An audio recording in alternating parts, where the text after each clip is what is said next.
nga po ang lung cancer sa pinakakaraniwang uri ng cancer diagnosis sa bansa at sa buong mundo. Tama ka dyan, Mommy Dims. Ginugunita natin tuwing Nobyembre ang Lung Cancer Awareness Month para ipaalala at bigyang diin ang tamang pag-aalaga sa ating mga baga. Para talakayin ang mga panganib at sintomas nito, makakasama natin ang adult pulmonologist na si Dr. Ryan Shaughnessy. Good morning, Doc. Good morning, Doc Good Richard. morning, Doc. Morning, ma'am. Doc, you want to greet all our kapatid sa maaring very interested sa ating pag-uusapan today. So, good morning mga kapatid. So, welcome lahat na gustong or interesado na makinig tungkol sa lung cancer. Oo, napaka-importante nito, Doc, kasi maraming mga misconceptions, diba, pagdating sa lung cancer. Simulan na natin. Sino ba yung madalas na tinatamaan talaga ng lung cancer? Well, number one, the most important risk factor ay yung paninigarilyo or yung mga smokers. Kasi 80 to 90% across all lung cancer cases related sa mga smoking history ng patient. Okay?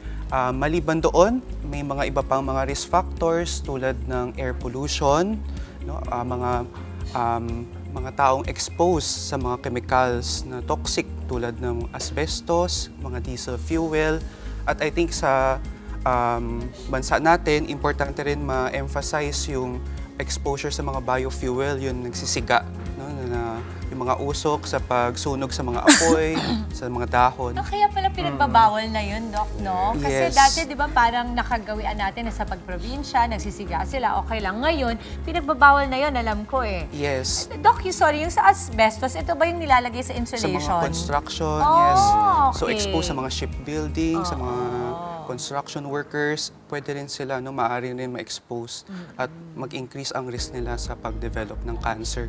Oh, eto naman, Doc, hindi kasi lingid sa kaalaman ng ating mga kapatid na yung prolonged coughing o yung ubo na parang hindi gumagaling ay isa sa mga sintomas ng lung cancer. Bukod dito, Doc, ano pa nga ba yung ibang senyales na dapat bantayan ng ating mga kapatid? So, mga ibang simptomas ay yung pag-ubo na may kasamang dugo, lalo na sa mga smokers, very important. Yung pagbiglang pagbagsak ng timbang, usually ini-indicate nun medyo advanced na tayo sa cancer stage.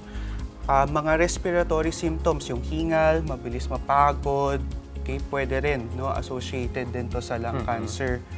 At yung kapag yung paulit-ulit na infection, hindi nawawala na yung pulmonya, yung ubo at lagnat, pwedeng indication na rin to ng mas serious na concern. Kasi di ba dati, Docs, pagka sinabi mo na may ubo ka, sipon ka, parang walang bahala lang yan kasi nga ubo at sipon lang. Pero ito pala could be an underlying effect already of what could be lung cancer, what could be.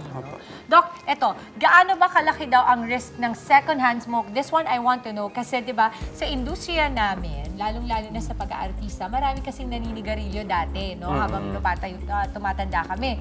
So isipin mo na lang, kahit di ka naninigarilyo, kung ikaw ay around or surrounded almost every other day or every day sa mga taong naninigarilyo, kahit siguro sa pamilya mo na lang, maring tatay mo, anak mo, kung sino man ang meron sa pamilya, may contribution ba ito sa pag-develop ng lung cancer kahit hindi ikaw mismo ang smoker? Yes, very important to discuss this, yung second-hand smoking or yung passive smoking. Based sa recent study lang, last 2024, pinapakita na there's a 24% increase risk of those persons being exposed to second-hand smoking compared to non-smokers. So, very evident sa workplace, pati na rin, lalo yung na-mention nyo sa bahay, especially if first-degree relative ang naninigarilyo. So, pwedeng increase ang chances nun. Grabe pala yung second-hand smoke ng Mommy Dims. Oo, nakakatakot talaga kasi 'di ba lagi lang sinasabi na, ay hindi naman ikaw mismo naninigarilyo, wala lang yan. Paano kung yung jowa mo, asawa mo, kapatid mo, tatay mo, 'di ba? So, pwede ka rin palang magkaroon ng lung cancer through that. Mas malala pa yung pwede nilang makuha. Kaya naman mga kapatid, hanggat maaari po, umiwas na tayo sa bisyo, kagaya ng paninigarilyo. Malaki kasi talaga yung epekto nito, Mommy Dims. Hindi lang sa ating kalusugan, kundi pati na rin yung mga mahal natin sa buhay. Kaya napaka-importante talaga ang healthy and active lifestyle po para maiwasan natin yung iba't ibang complications na kagaya ng lung cancer. Ito naman, Doc, Ano po yung mensahe ninyo sa ating mga kapatid tungkol sa pag-aalaga ng ating mga lungs? Yes. So, una-una sa lahat, smoking cessation or yung pagtigil ng paninigarilyo, yun yung pinakamalaking pagbababa ng risk natin sa pag-develop ng lung cancer. So, sino ang mga kailangan mag-undergo ng screening?